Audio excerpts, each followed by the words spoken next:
வணக்கம். இன்னைக்கு சுறா திரைப்படத்தோட திரைவிமர்சனத்தை பார்க்க போகிறோம். நம்ம எல்லாரும் எதிர்பார்த்தது போலவே விஜயனுடைய 50வது கமர்ஷியலி பேக்டு ஒரு படம். எதிர்பார்ப்புக்கு இடையில வர்றதுங்காட்டிக்கு பல விதமான எதிர்பார்ப்புகள் என்னென்னா, விஜயோடைய அரசியல் பிரவேசம், விஜயனுடைய எதிர்கால திட்டங்கள், இதை பற்றி பல கேள்விகளுக்கு விடையளிக்கிற மாதிரி இருக்கும் அப்படிங்கிறது மக்களோட எதிர்பார்ப்பாக இருந்துச்சு.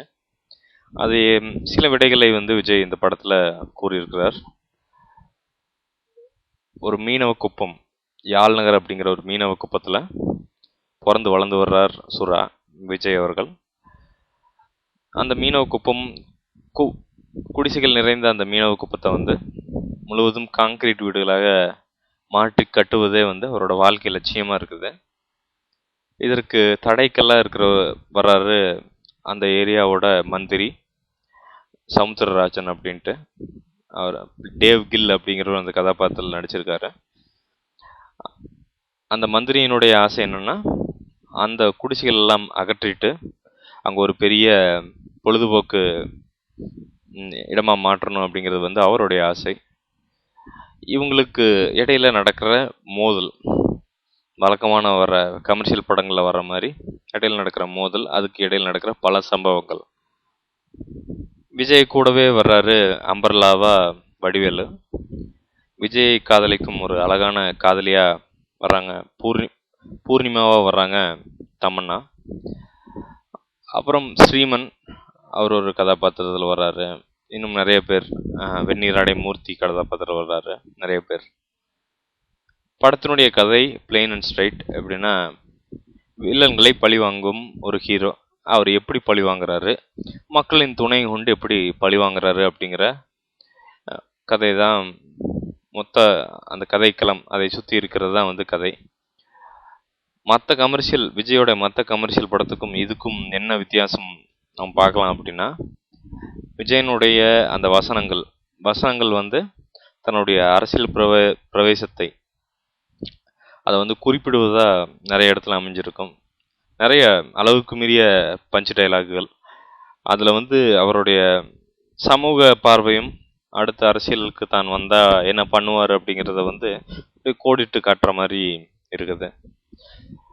இருந்தாலும் ஒரு படம் அப்படிங்கிறது பார்க்குறப்ப இதனுடைய இயக்குனர் திரு எஸ்பி ராஜ்குமார் அவர் எல்லா டிபார்ட்மெண்ட்லேயுமே ஒரு படி கீழே தான் செஞ்சுருக்கார ஒழிய அந்த அந்த மினிமம் மார்க்கை கூட அவர் தொடலை அப்படிங்கிறதான் நிதர்சனமான உண்மை. படத்தை ஒட்ட வைத்திருக்கிறார், ஒவ்வொரு காட்சியும் சேர்த்து ஒட்ட வைத்திருக்கிறார். படம் சுத்தமாக பிளான் பண்ணலை. காட்சிகள் செதுக்கப்படவில்லை.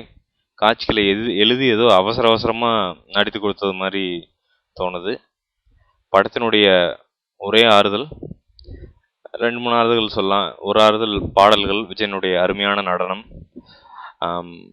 வடிவேலுவின் நகைச்சுவை, இடையிடையே வரும் நகைச்சுவை, அப்புறம் நம்ம தமன்னாவின் ஆடல், சில காட்சிகள். விஜய் இதில் குறிப்பிட்டு சொல்லணும்னா, விஜய் ரொம்ப ஃப்ரெஷ்ஷாக தெரிகிறாரு. அவருடைய கடின உழைப்பு எல்லாமே இருக்குது.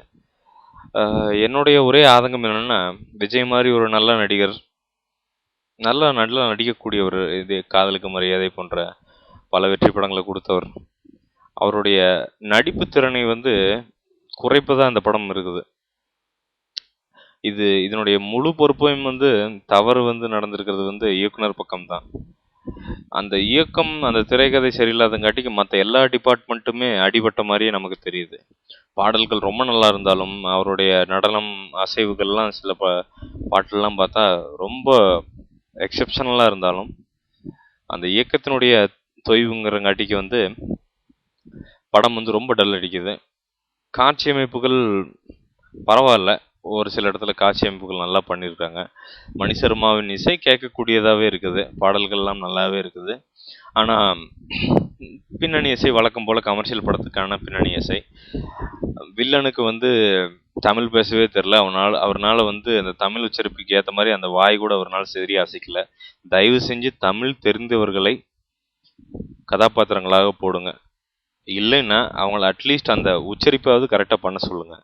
அதெல்லாம் வந்து ஏதோ தமிழுக்கு செய்கிற ஒரு அவமானம் மாதிரி நமக்கு கண்ணுக்கு படுது. எவ்வளவோ நல்ல தமிழ் நடிகர்கள் காத்துக்கிட்டு இருக்காங்க, எவ்வளவோ நல்ல வில்லன் நடிகர்கள் நமக்காக இருக்காங்க. அதையெல்லாம் விட்டுட்டு இவங்களெல்லாம் ஏன் போய் பிடிக்கிறீங்க அப்படின்னு தெரில ராஜ்குமார். படம் வந்து ரொம்ப சுமாரான படம், ஒரே ஒரு தாட்டு பார்க்கலாம். இது நான் சொல்லிடலாம் இது வந்து இந்த படம் நல்லாவே இருக்குது அப்படின்ட்டு. ஆனால் விஜய் கண்டிப்பாக இதுக்கப்புறம் வந்து வேறு வேறு படங்கள் விதவிதமாக நடிக்கிறதா சொல்லியிருக்கிறார். கண்டிப்பாக இதுக்கப்புறம் வந்து மற்ற மாதிரி படங்கள் நடிப்பார் அப்படின்னு நம்புகிறோம். ஏன்னா இப்படியே நடித்தால் அவர் எதிர்காலம் வந்து அரசியல் பிரவேசம் எப்படி வேணாலும் இருக்கலாம், அது நல்லா ரொம்ப சூப்பராகவே இருக்கலாம். ஆனால் சினிமாவின் அந்த சினிமா வாழ்க்கை அப்படிங்கிறது வந்து விஜய் இருந்த மாதிரியே வந்து இனி கண்டினியூஸாக இருக்குமா அப்படின்னு தெரில.